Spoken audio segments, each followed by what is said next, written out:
selamat malam semua. Perkenalkan, nama saya Novia Puspita Kale. Saya dari kelas B. Di sini saya akan mencoba menjawab pertanyaan dari soal UAS mata kuliah lahan kering. Nomor 1, jelaskan secara singkat apa yang dimaksud dengan budaya lahan kering dan kepulauan. Jawaban saya, kebudayaan sebagai sesuatu yang diturunkan dari satu generasi ke generasi yang disebut superorganik. Kebudayaan juga adalah keseluruhan sistem gagasan, tindakan, dan hasil karya manusia. Budaya lahan kering merupakan usaha pertanian dengan menggunakan lahan kering yang tidak tergenang oleh air sepanjang tahun dan hanya menggunakan sumber air dari hutan saja.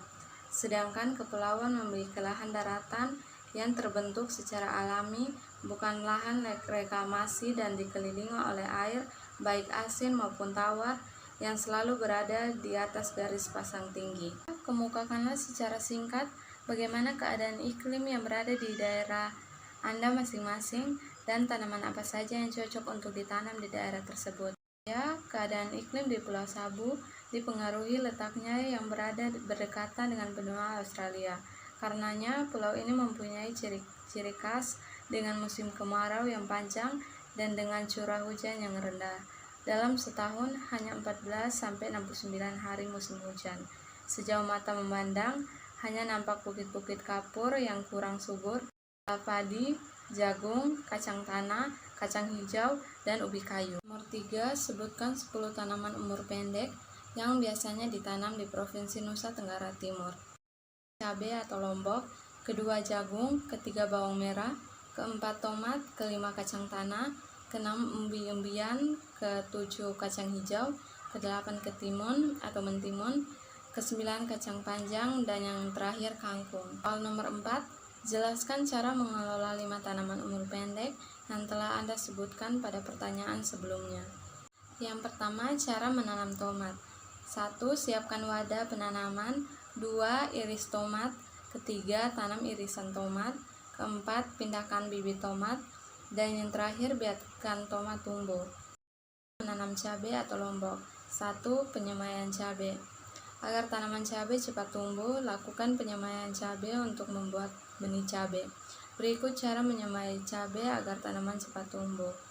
Yang pertama, siapkan tempat penyemaian seperti polybag. Yang kedua, masukkan tanah dan pupuk Anda yang memiliki perbandingan 3:1.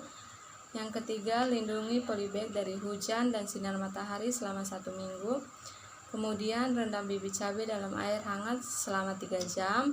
Setelah itu, letakkan bibit cabai pada polybag dan tutupi kembali dengan tanah kira-kira kedalamannya 1 cm.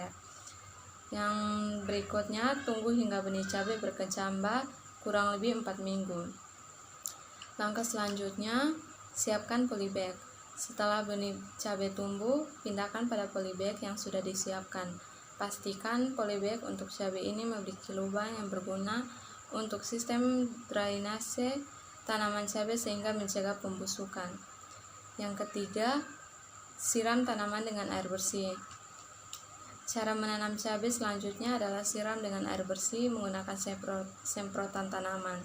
Ini berfungsi agar bibit tidak berubah posisi.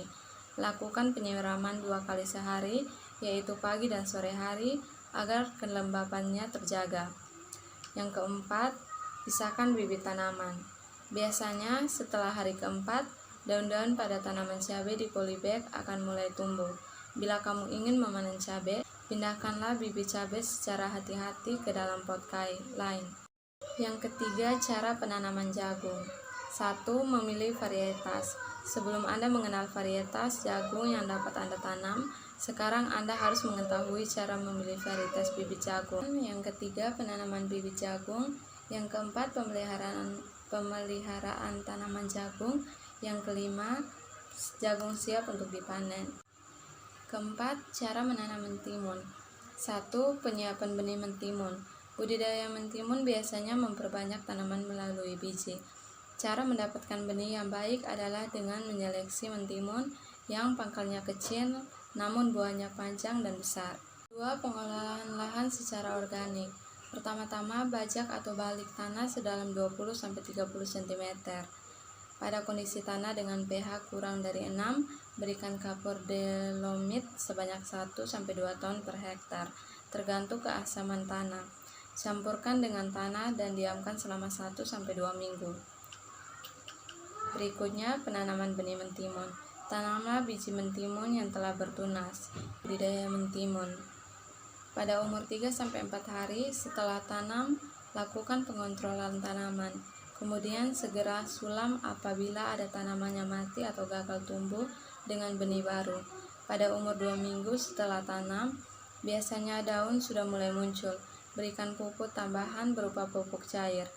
Yang kelima, pengendalian hama dan penyakit. Dan yang terakhir, panen budidaya mentimun. Dan yang kelima, cara menanam kangkung. 1. Menyiapkan benih. Yang kedua, siapkan lahan untuk menanam kangkung. 3. Memberi pupuk kangkung. Yang keempat, menanam kangkung. Yang kelima, penyulaman kangkung. Yang keenam, perawatan tanaman kangkung. Dan yang 7, kangkung siap untuk dipanen. Soal yang terakhir, sebutkan 5 tanaman umur panjang di Provinsi NTT yang bisa dimanfaatkan sebagai sumber makanan atau sebagai bahan properti dan bahan lainnya. Yang pertama, pohon cendana, pohon jati, pohon mangga, pohon kelapa, dan pohon kapuk.